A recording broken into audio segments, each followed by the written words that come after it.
बहुत दिल से सुनोगे वो दिल से देगा। भले पेड़ के नीचे बैठ मैं आस्था चैनल के से निवेदन करूंगा और सोशल मीडिया टीम से निवेदन करूंगा कि बाहर जितनी पब्लिक बैठी है, धूप में बैठी, पेड़ के नीचे बैठी, उनको ड्रोन शॉट से कवर कर उनको भी आस्था चैनल पर जरूर दिखाएं कि छत्तीसगढ़ का शंकर भगवान के प्रति प्रेम क्या है, शिव तत्व की स्नेहता क्या है।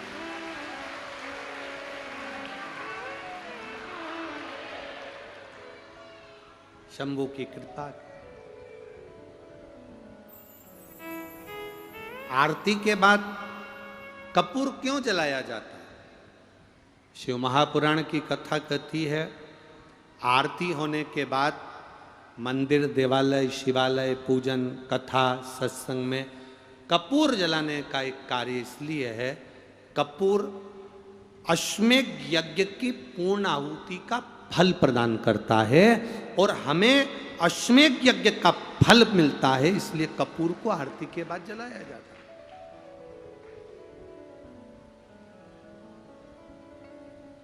कपूर का तो हमारे शास्त्र में लिखा है, धूप बत्ती का हमारे शास्त्रों में लिखा है।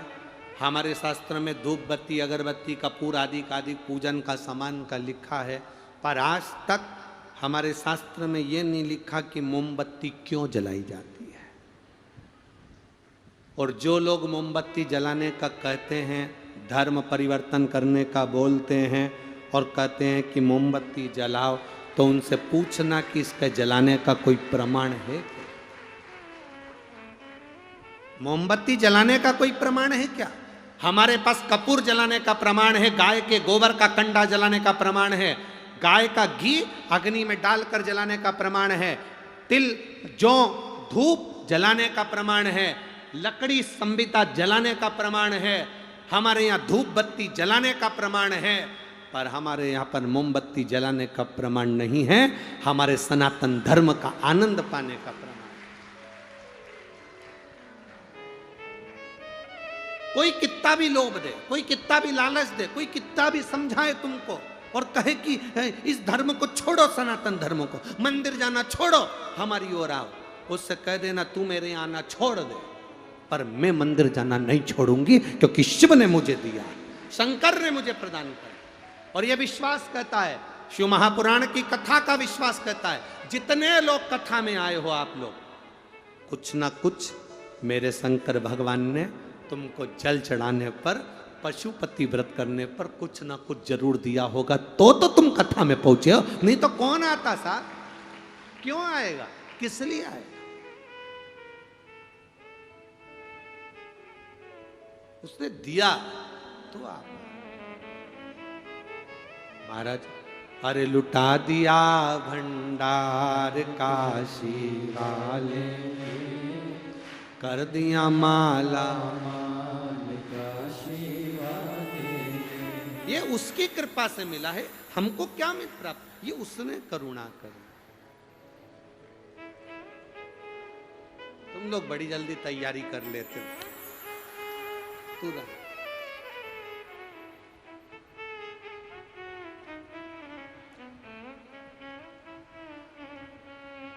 ठीक है, अब तैयारी कर ली है,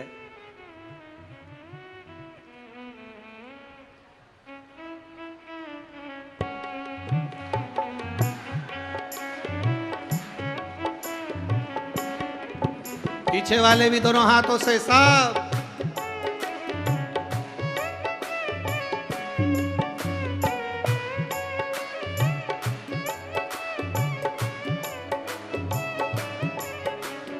लुटा दिया, हाँ लुटा दिया, लुटा दिया, हाँ लुटा दिया, पर लुटा दिया भंडार काशी वाले ने, कर दिया माला माल काशी वाले ने, लुटा दिया भंडार काशी वाले ने, कर दिया माला माल काशी वाले ने, ओ लुटा दिया भंडार काशी वाले ने, कर दिया माला माल, काशी वाले ने लुटा दिया भंडार काशी वाले ने कर दिया माला माल, काशी वाले ने कर दिया माला माल, काशी वाले ने कर दिया माल, काशी वाले ने ओ कर दिया माला माल, काशी वाले ने कर दिया माला माल, काशी वाले ने ओ लुटा दिया भंडार, काशी वाले ने कर दिया माला माल, काशी वाले ने हो लुटा दिया भंडार काशी वाले ने कर दिया माला माल, काशी वाले ने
लगाया सच्ची है उसकी नाव लटकी, जो लगन लगाया सच्ची है उसकी नाव लटकी। बेड़ों को पार लगाया नहीं देर करी पल भर की, बेड़ों को पार लगाया नहीं देर करे पल भर की। वो मिटा दिया जंजाल काशी वाले ने, कर दिया माला माल काशी वाले ने, मिटा दिया जंजाल काशी वाले ने, कर दिया माला माल काशी वाले ने, लुटा दिया भंडार काशी वाले ने, कर दिया माला माल काशी वाले ने, लुटा दिया भंडार काशी वाले ने, कर दिया माला माल काशी वाले ने। लुटा दिया हाँ लुटा दिया, लुटा दिया लुटा दिया, लुटा दिया हाँ लुटा दिया, लुटा दिया लुटा दिया, ओ लुटा दिया भंडार काशी वाले ने, कर दिया माला माल काशी वाले ने, लुटा दिया भंडार काशी वाले ने, कर दिया माला माल काशी वाले ने। जय हो।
शंभो।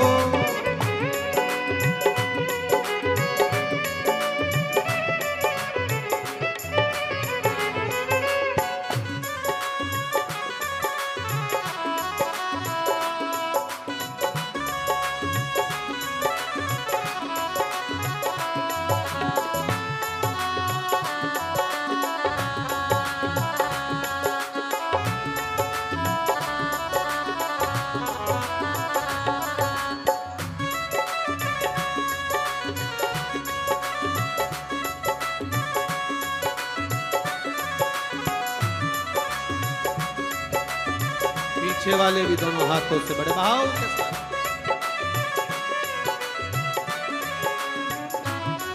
चरणों की किया जो सेवा वो पाया मिसरी मेवा, चरणों की किया जो सेवा वो पाया मिसरी मेवा। जिसने है मांगा बेटा वो चांद सा टुकड़ा पाया, जिसने भी मांगा बेटा वो चांद सा टुकड़ा पाया। कर दिया फिर खुशहाल काशी वाले ने, शंभो। कर दिया माला माल काशी वाले ने, कर दिया फिर खुशहाल काशी वाले ने, कर दिया माला माल काशी वाले ने, कर दिया माला माल काशी वाले ने, कर दिया माला माल काशी वाले ने, ओ लुटा दिया भंडार काशी वाले ने, लुटा दिया भंडार काशी वाले ने, ओ कर दिया माला माल काशी वाले ने, लुटा दिया भंडार काशी वाले ने, ओ कर दिया माला माल काशी वाले ने, लुटा दिया भंडार काशी वाले ने, ओ कर दिया माला माल काशी वाले ने, लुटा दिया भंडार काशी वाले ने, कर दिया माला माल काशी वाले ने, लुटा दिया भंडार काशी वाले ने। हार हार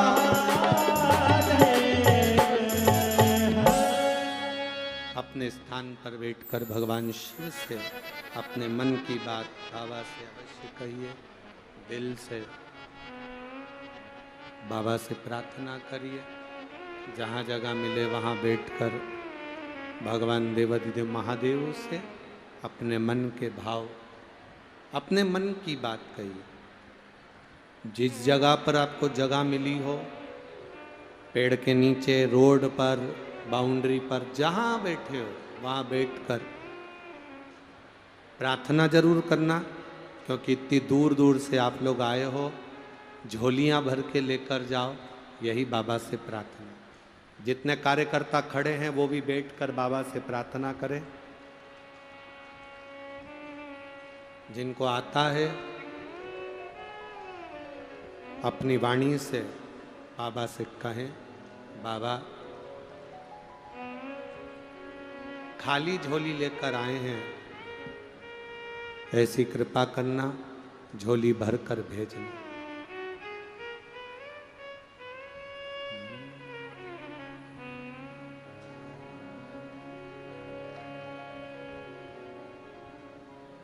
श्री शिवा नमस्तु, श्री शिवा नमस्तु, श्री शिवा नमस्तु, श्री शिवा नमस्तु, श्री शिवा नमस्तु। भोला सब दुख काटो हमारा, ओ भोला सब दुख काटो हमारा। शिव शंकर जपो तेरी माला, भोले बाबा जपो तेरी माला, भोला सब दुख काटो हमारा, ओ भोला सब दुख काटो हमारा। वेश है मंगलकारी, वेश है मंगलकारी, शमशान वासी हमारा,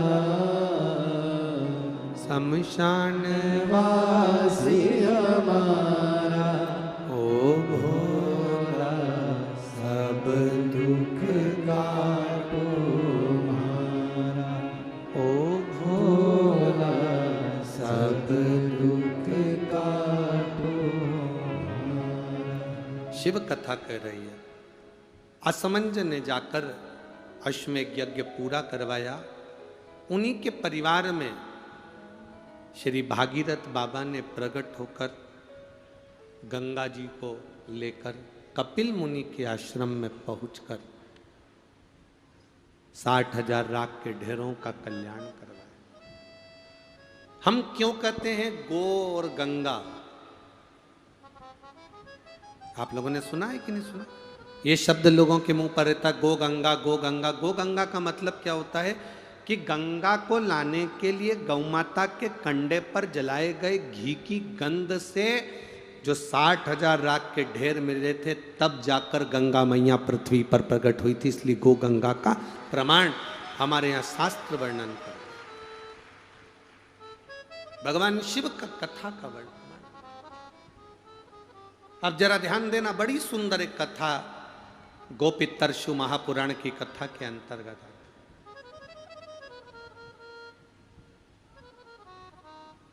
श्राद्ध पक्ष में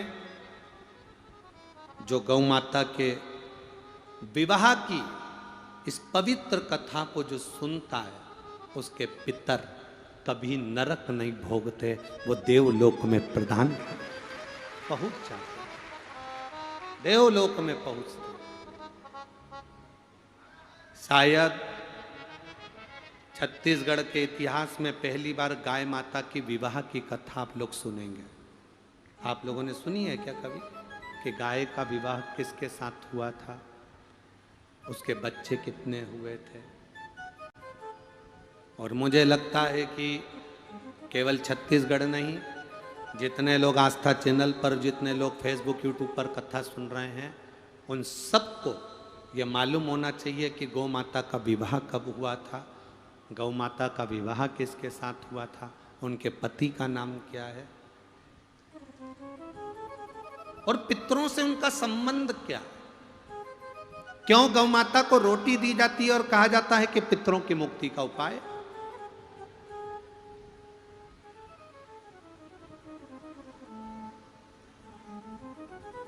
क्यों गौ माता को रोटी देकर पितरों के कल्याण की बात करी जाती है?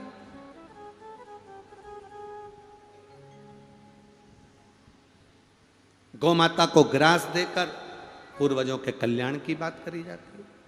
शिव महापुराण की कथा तो यहां तक कहती है,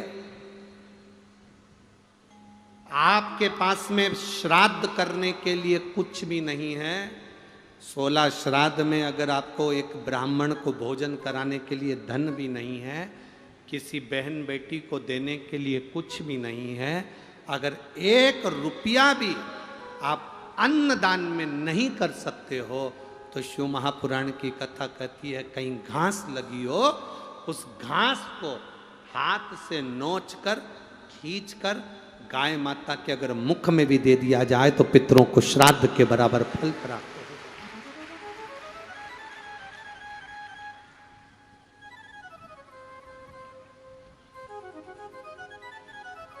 एक शंकर की भक्ति का फल जीवन का एक सुख देने वाला होता है, एक आनंद देने वाला। इस कथा के पंडाल में एक भाई ऐसे बैठे हैं जिनके मुख में दांत में कैंसर हो गया था और उसको मुख का ट्यूमर कैंसर कहा गया। कहीं बैठे हैं?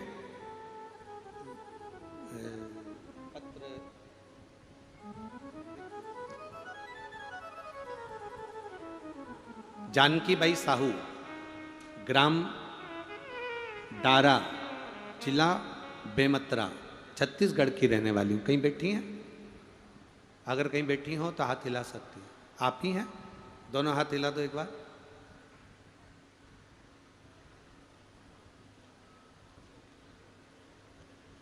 मेरी 50 वर्ष की आयु है। मैं ट्यूमर कैंसर का नाम रोग हुआ, जिसके लिए बहुत सारे हॉस्पिटल में गई, अलग अलग जांच कराई। आप लोगों से निवेदन है, आप लोग हाथ ना हिलाइए। कैमरे वाले अगर कैमरा दिखाते हैं तो केवल जो खड़े हैं उन पर उनका फोकस रहे। बहुत सारे हॉस्पिटल में गई, अलग अलग जांच कराई, जिसमें मुझे कैंसर, मांसा ट्यूमर, इतना भयंकर बीमारी थी गुरुदेव। मेरे मुंह को खोलती थी तो कम से कम 2 कप भरकर खून निकल जाए, इतना रोज बस मुंह को खोलती थी और खून टपकना प्रारंभ हो जाता था।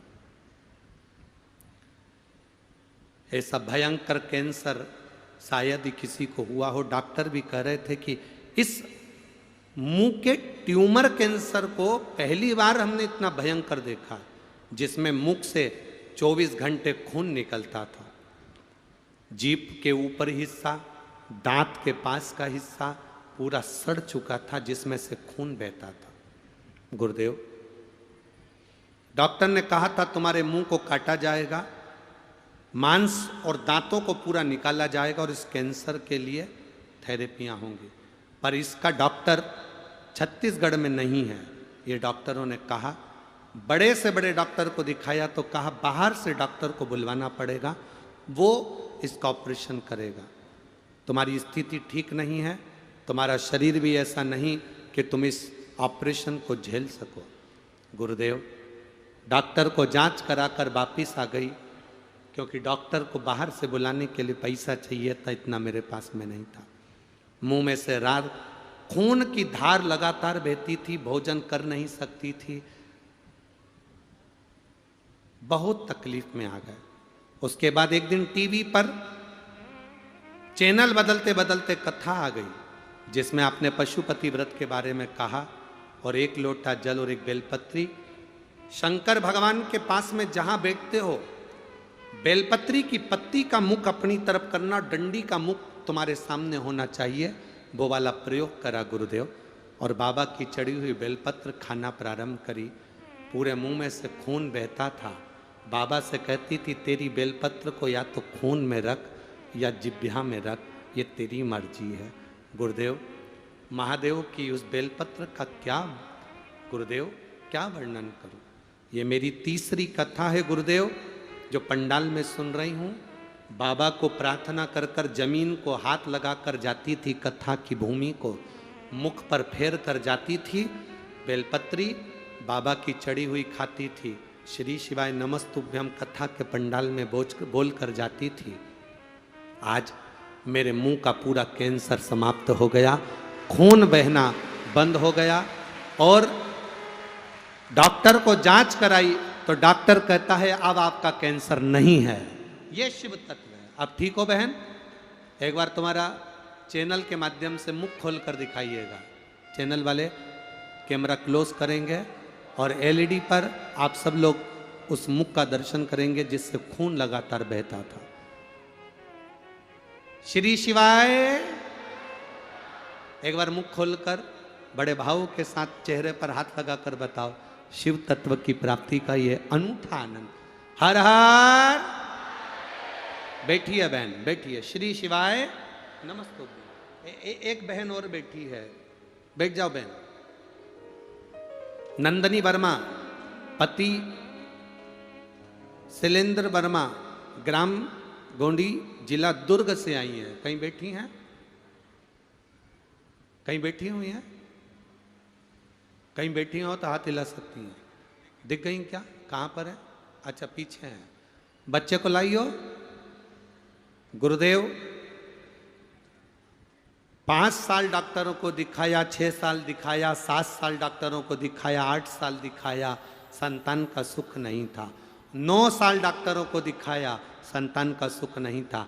टेस्ट में भी करवाया, 11 साल निकल गए, संतान का सुख नहीं था। 12 साल निकल गए, संतान का सुख नहीं था।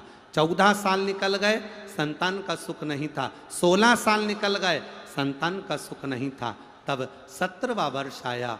एक बार टीवी पर कथा सुनकर सफेद आंकड़े की जड़ को कमर में बांधा, पशुपति व्रत करा, पंडाल में बैठकर कथा सुनी, झोली पसार कर बाबा से आप श्री शिवाय नमस्तुभ्यम बोलते हो, बाबा से प्रार्थना कर कर गई और गर्भ ठेरा। बाबा की कृपा से संतान का सुख प्राप्त हुआ। मैं बच्चे को लेकर आई हूँ, प्रणाम करती हूँ। हर हर। बच्चे को थोड़ा सा ऊंचा कर दो, हाँ दिख जाएगा। कैमरे वाले आप बच्चे को दिखा दें एक बार। हर हर महा। बैठिए। श्री शिवाय नमस्ते। शिव तत्व की प्राप्ति है। बोल बम का नारा है। अरे लुटा दिया भंडार। बैठिए। कर दिया माला मान का शिव तत्व कह रहा है। गोपितर शिव महापुराण की कथा कह रहे।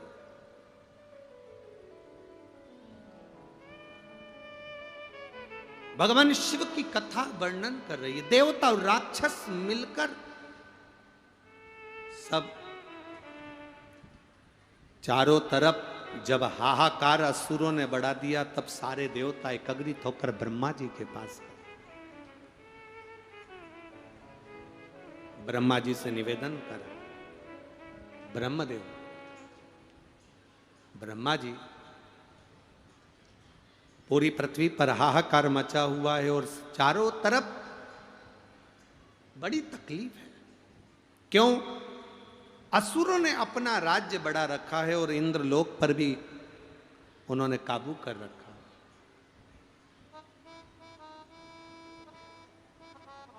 इंद्रलोक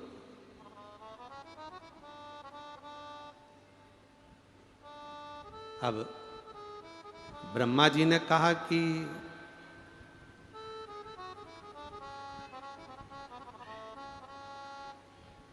क्या चाहते हो? ये असुरों का राज्य कम हो जाए, देवताओं का राज्य फिर स्थापित हो जाए, धर्म की अधर्म का, प्राणियों में विश्व का। अब विश्व का कल्याण कब होगा? जब तुम्हारे अपने घर का पहले कल्याण हो। हम अंदर से दुखी हैं, हम अंदर से तकलीफ में हैं, हम अंदर से कष्ट में हैं, और हम विचार करें कि विश्व का कल्याण हो जाए। नहीं नहीं, पहले भीतर का सुख, भीतर का आनंद प्रकट होना चाहिए।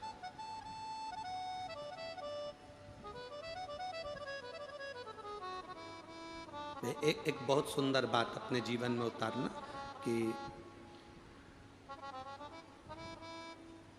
अगर भोजन नहीं पचता ना तो बीमार कर देगा। भोजन नहीं पचेगा तो क्या करेगा? बीमार कर देगा। धन, सुख, संपदा भगवान दे दे और वो नहीं पचता। कई लोगों को धन नहीं पचता है, अहंकार आ जाता है, गलत जगह पर जाना चालू कर देते हैं, गलत मार्ग की ओर चले जाते हैं। भोजन नहीं पचता तो बीमार कर देगा। धन, सुख, वैभव आने पर नहीं पचता तो वो पापी कर देगा, पाप कर्म करवाए, गलत काम करवाए।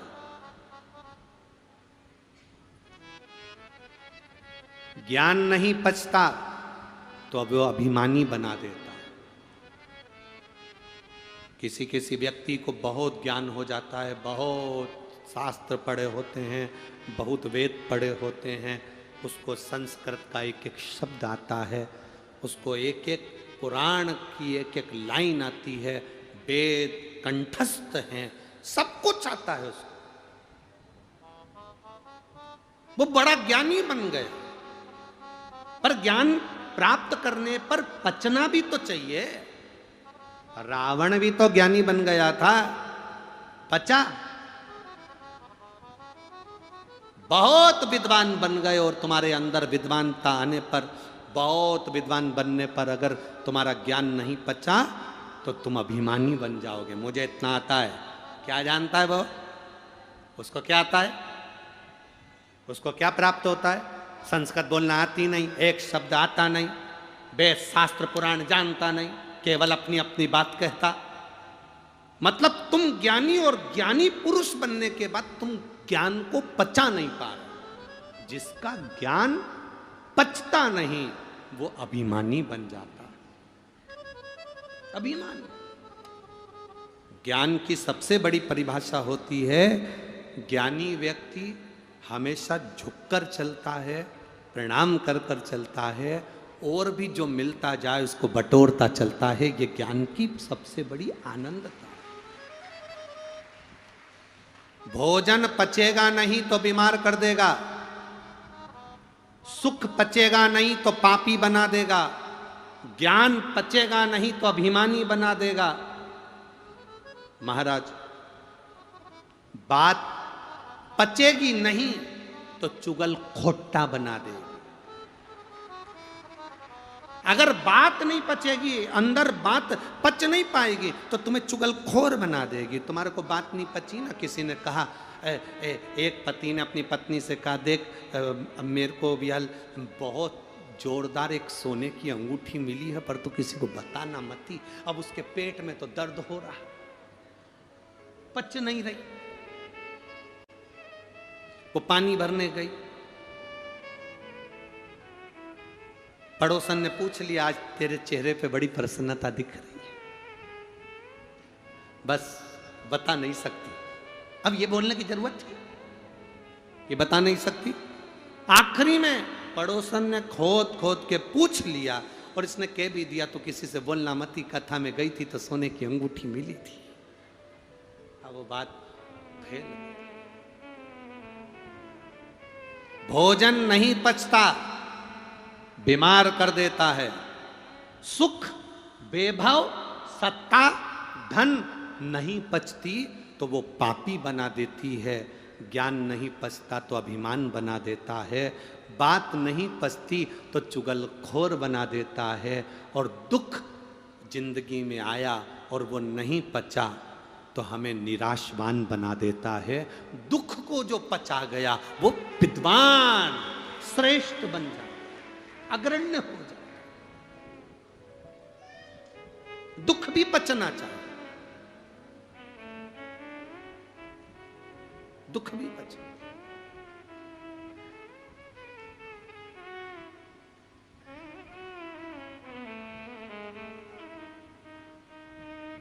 दुख कैसा होता है?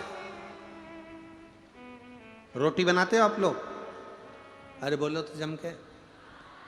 अच्छे से सेकते हो तो रोटी फूल जाती है। जो फूलता हुआ भाग है वो एकदम पतला पापड़ी सी हो जाती है। और नीचे नीचे की रोटी पापड़ी होती है क्या? वो थोड़ी सी मोटी रहती है। ऊपर पापड़ी हो गई, नीचे मोटी हो गई। ऊपर की जो पापड़ी है ना, वो कितनी भी खा लो, कितनी भी खा लो, पेट नहीं भराता। पर नीचे की जो थोड़ी सी मोटी सी भाग है, उसको आप थोड़ा ज्यादा खा लोगे, पेट भरा जाएगा। ऊपर की पापड़ी जल्दी पचती नहीं है, पर नीचे का जो मोटा भाग है वो दूसरे दिन पच जाता है, पच जाता है। सुख और दुख, ये रोटी के दो हिस्से हैं। दुख ऊपर का भाग है, सुख नीचे का भाग है। नीचे का भाग सुख पच सकता है, पर दुख जो है ना वो पचता नहीं है। पर शिव महापुराण की कथा कहती है, जिसने दुख को अपना लिया, पचा लिया, महादेव का भजन करते करते, भक्ति करते करते दुख को जिसने झेल लिया, वो सुख की रोटी जिंदगी में खाता है। दुख पचना चाहिए। अरे मत बुरे कर्म कर बंदे, वरना पछताएगा। भगवान की आंखों से तू बच नहीं पाएगा, तू बच नहीं पाएगा। अरे ओ अज्ञानी मत कर नादानी, अरे ओ अज्ञानी मत कर नादानी। शिव महापुराण की कथा कहती है, भगवान शंकर का संवाद कहता है, देवता और असुर सब मिल गए, ब्रह्मा जी के पास गए। ब्रह्मा जी ने भगवान विष्णु के पास भेजा, भगवान नारायण ने भगवान शंकर जी के पास भेजा कि शिव जी से पूछो इन असुरों का संहार कैसे होगा और देवताओं का राज्य कैसे स्थापित होगा।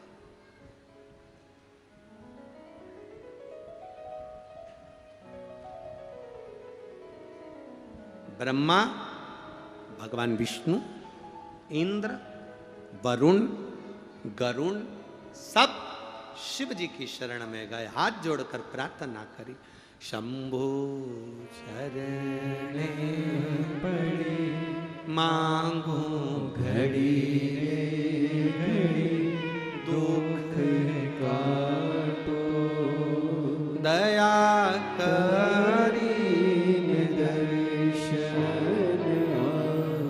भगवान से प्रार्थना कर रहे हैं कि हमारे दुख को काट दीजिए। आप में से कितने लोग हैं जो शंकर जी के मंदिर रोज जाते हैं? हाथ उठाओ जरा, पीछे वाले भी। हाँ ठीक है, रखो रखो।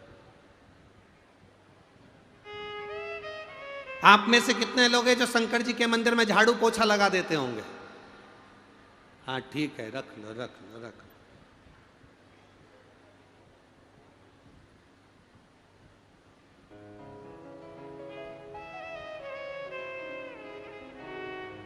अब एक बात अच्छे से सुन लो,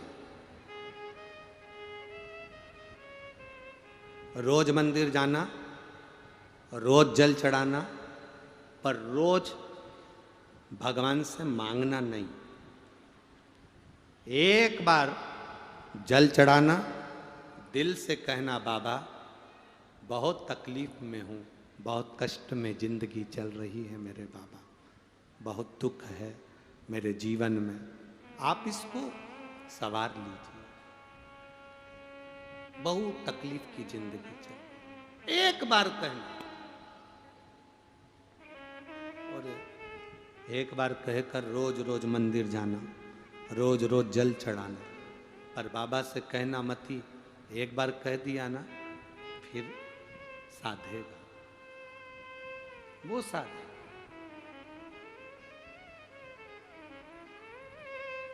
जितनी माताएं पेड़ के नीचे बैठी हैं, दुकानों में बैठी हैं, धूप में बैठे हो, गर्मी में बैठे हो, आप सब जब कथा के पंडाल से जाओ, शिव महापुराण के इस पंडाल को छोड़कर जाओ, जहां बैठे उस जमीन को छोड़कर जाओ, तब मेरे देव अधिदेव महादेव से कहकर जाना, भोला सब दुख का तुम्हारा, ओ भोला सब दुख का, उसे प्रार्थना कर कर जाना, उससे विनती कर कर जाना, उससे निवेदन कर कर जाना। जब हम उससे प्रार्थना कर कर जाएंगे, विनती कर कर जाएंगे, निवेदन कर कर जाएंगे, तो वो सुनेगा।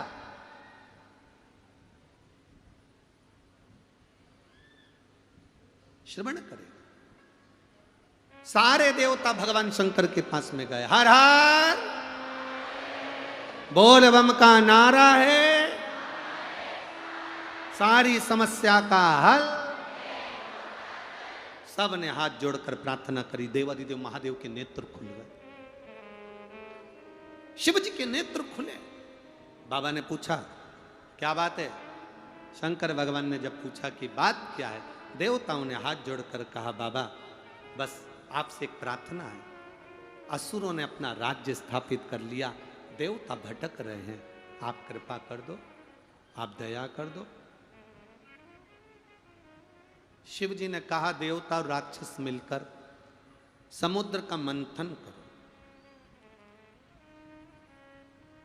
मंथन में जो अमृत निकलेगा वो अमृत देवता धारण कर लेना, सुख अनुभव हो जाए। अब देवता और राक्षसों ने मिलकर समुद्र का मंथन किया। जो मंथन करना प्रारंभ करा, कच्छप भगवान विष्णु रूप धरकर नीचे गए, मंदराचल पर्वत को, सुमेरु को अपने पीठ पर रख लिया, शेषनाग की नेति बनाकर मंथन करना प्रारंभ करा, और मंथन करते करते करते करते सबसे पहले गौ माता प्रकट हो गई। कितनी गाय निकली? 5 गाय प्रकट हुई। पहली नंदा, दूसरी सुभद्रा, तीसरी सुरभि, चौथी सुशीला, 5वीं बहुला। 5 गाय प्रकट हो गई।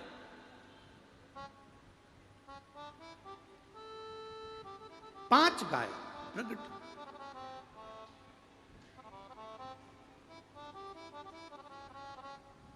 सुरभि, सुशीला, बहुला,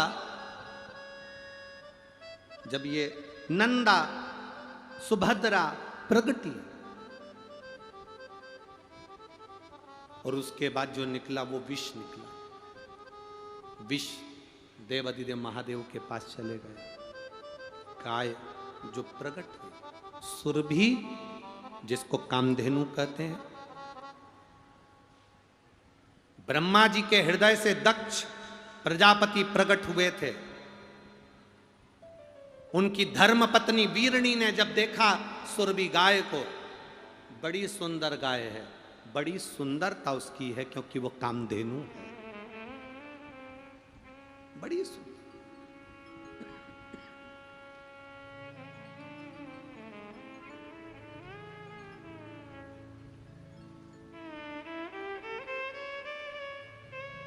आज के ज़माने में इतनी सारी गौशालाएं खुली हैं, गौ माता की रक्षा की बात दुनिया के लोग करते हैं।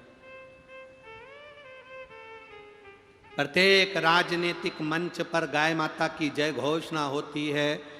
गाय के लिए बहुत सारे नियम भी बनते हैं, गाय के लिए धन भी आता है, गौ माता की रक्षा के लिए बहुत पैसा भी आता है, पर गौ माता तक वो पैसा पहुंच नहीं पाता।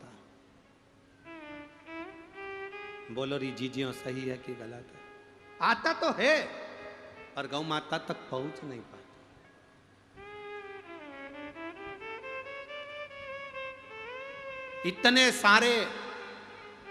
इतने सारे गौशाला, इतने सारे एनजीओ, इतनी सारी संस्थाएं गौ माता के लिए काम कर रही हैं, गौ माता के लिए आगे बढ़ रही हैं, पर फिर भी गौ माता रोड पर कचरा, पन्नी, पॉलीथीन खा रही,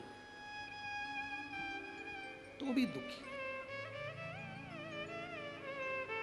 हम तो एक निवेदन करना चाहेंगे, अगर हमारी बात माननीय प्रधानमंत्री जी तक, राष्ट्रपति तक पहुंचे, तो हम तो इतना सा कहना चाहेंगे, आप गौ माता के लिए कुछ कर रहे हैं ना कर रहे हैं वो अपनी जगह पर है, बस इतना सा निवेदन है, नर्सरी क्लास से लेकर 10th क्लास तक बच्चों की पाठ्य पुस्तिका में एक गौ माता का भी सब्जेक्ट चालू कर देना चाहिए, एक गौ माता का विषय चालू कर देना चाहिए। पहले सनातन धर्म की रक्षा के लिए पाठ्य पुस्तिकाओं में जब हम छोटे थे, इसमें कई माताएं बैठी होंगी, कई बहनें बैठी होंगी, कई मेरे भाई बैठे होंगे, उनको मालूम होगा पहले गाय का निबंध आता था। बोलो, आता था कि नहीं आता था? पहले गाय का निबंध आता था, तो बच्चे, छोटे छोटे बच्चे याद करते थे, गाय के 4 पांव होते हैं, गाय के सींग होते हैं, गौ माता को चारा दिया जाता है, गोपाष्टमी के दिन उनकी पूजन करी जाती है, गाय चरने के लिए जाती है, गाय दूध देती है, उस दूध से माखन बनता है, उससे हमारा जीवन का यापन होता है। गाय के दूध में 67% कैलोरी होती है, 67% कैलोरी गाय के दूध में होती है। माँ के दूध में तो केवल 65% कैलोरी होती है, पर गाय के दूध में 67% कैलोरी होती है, जो कैंसर भी समाप्त कर देती है। मेरा माननीय प्रधानमंत्री जी से, मुख्यमंत्री जी से, प्रत्येक प्रदेश के मुख्यमंत्री से और प्रत्येक प्रदेश के मुख्यमंत्री और अध्यक्ष, उपाध्यक्ष जितने बैठे हैं और जितने मेरे इस भारत की भूमि के प्रधानमंत्री और राष्ट्रपति जी से केवल एक निवेदन रहेगा कि नर्सरी से लेकर 10वीं क्लास तक आपकी पाठ्य पुस्तिकाओं में गौ माता का भी एक पाठ जरूर डाल दीजिए, जिससे बच्चे याद करें। धीरे धीरे अंग्रेजी पढ़ाई में, अंग्रेजी एजुकेशन में गौ माता के पाठ्यक्रम को पढ़ाना बंद कर दिया गया। पहले गाय का निबंध आता था, अब दूसरे निबंध आते हैं, गाय का निबंध नहीं आता। ऑब्जेक्टिव प्रश्न आते थे, उसमें पूछा जाता था गाय के पूजन का विधान, गाय के दूध का विधान। मेरा निवेदन केवल इतना सा है, आप कुछ नहीं कर सकते तो पाठ्यक्रम में गाय को जोड़ो। गाय अगर पाठ्यक्रम में जुड़ेगी तो जरा जरा से बच्चों के दिमाग में बैठेगा कि गाय हमारी माता है और इसको हमें संभालना है। आज बच्चों के दिमाग में ये बात बैठी नहीं रही कि गाय हमारी माता है और इसे हमें संभालना है। उनकी निगाह में तो बस डी फॉर डॉग, बस उनकी ध्यान में आ गया कि कुत्ता पाल लो, सवेरे सवेरे चड्डा पहन के, टी शर्ट लेके, जंजीर से बांध के कुत्ता घुमाओ। वेद शास्त्र कहते हैं सवेरे सवेरे गौ माता के पीछे चलो तो दिन अच्छा निकलता है, और यहाँ सवेरे सवेरे कुत्ते के पीछे चल रहा है। इनके घर के बच्चों को नौकरानी छीछी करा रही, ये कुत्ते को छीछी करा रहा है। बड़े बड़े पैसे वालों के घर के बच्चों को नौकरानी बेचारी संभालती, छीछी कराती, उसके पंथरिया बांधती, कपड़ा बांधती, कपड़े पहनाती, और उनके घर के कुत्ते को बड़े बड़े सेट डेंटिंग पेंटिंग करके सेठानिया जंजीर से बांधकर सुबेरे सुबेरे छीछी करा रहा है। तुम्हारे घर की औलाद को नौकरानी करा रहे, तुम कुत्ते को करा रहे, और अपने आप को सेठ समझ रहे। अरे भाग्य फूटे हैं तुम्हारे, भगवान ने तुम्हारी किस्मत में यही लिखा कि कुत्ते को छीछी कराओ।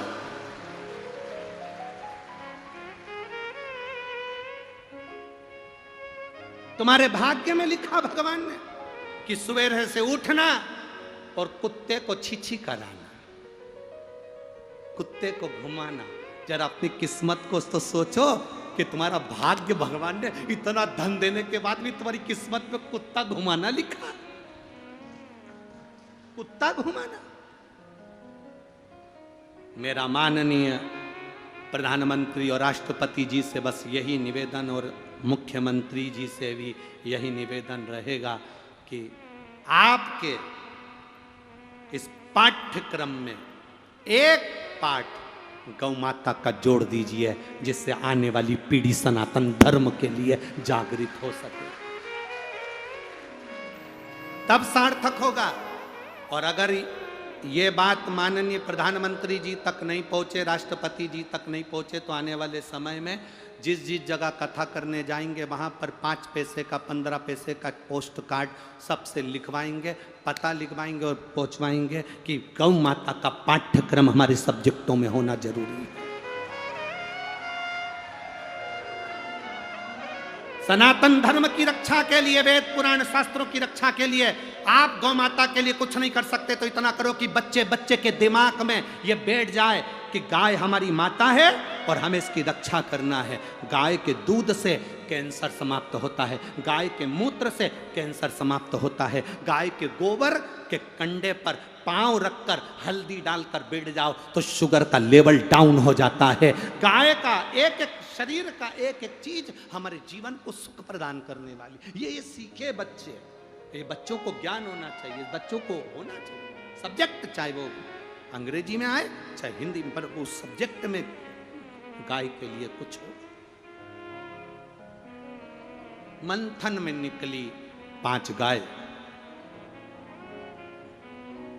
और मेरा निवेदन आपको, अगर ये बात अच्छी लगी हो तो आज की कथा में से काट कर पूरे भारत की इस भूमि पर एक एक व्हाट्सएप पर, एक एक सोशल मीडिया पर, एक एक सोशल मीडिया पर, एक एक व्हाट्सएप पर, एक एक इंस्टाग्राम पर ये चलना चाहिए कि सनातन धर्म में गौ माता के लिए भी एक सब्जेक्ट हमारे पाठ्यक्रम में होना चाहिए। एक सब्जेक्ट हमारे पाठ्यक्रम में, अगर सब्जेक्ट नहीं हो तो पाठ हो, पर हो पाठ्यक्रम में जुड़े।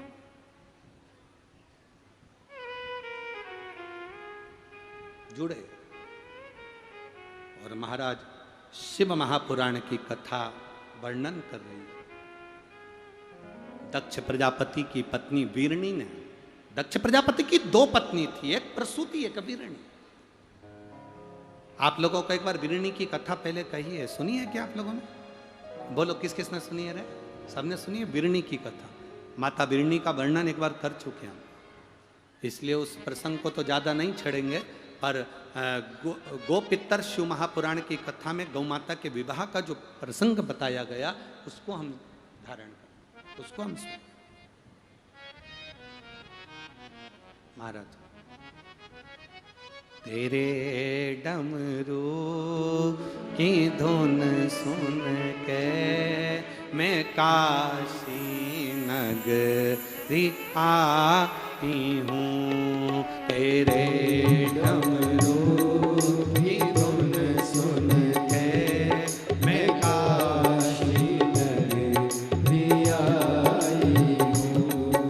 तेरे डमरू की धुन सुन के मैं काशी नगरी आई हूँ। तेरे डमरू की धुन सुन के मैं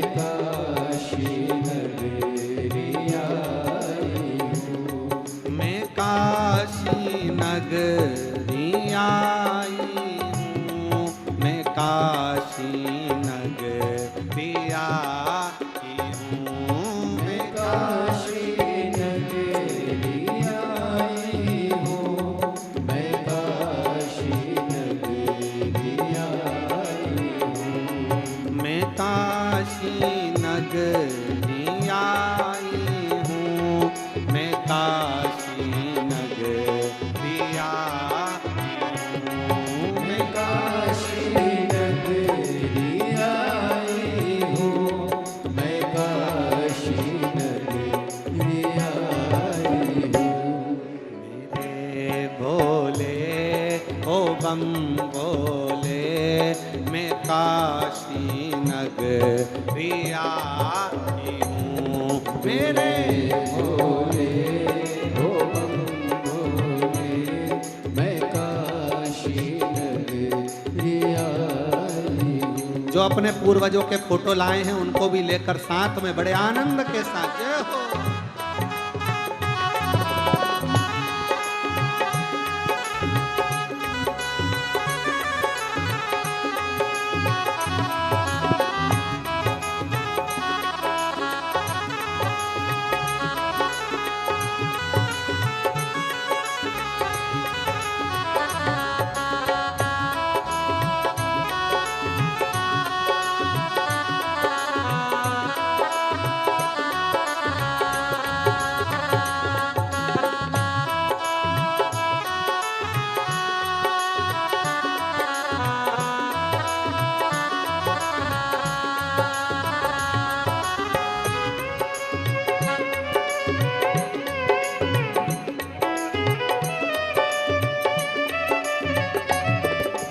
बोले शंभू।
गंगा है, सुना है हमने यो बोले तेरी काशी में गंगा है। सुना है हमने ओ भोले तेरी काशी में गंगा है। सुना है हमने यो बोले तेरी काशी में गंगा है।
की नगरिया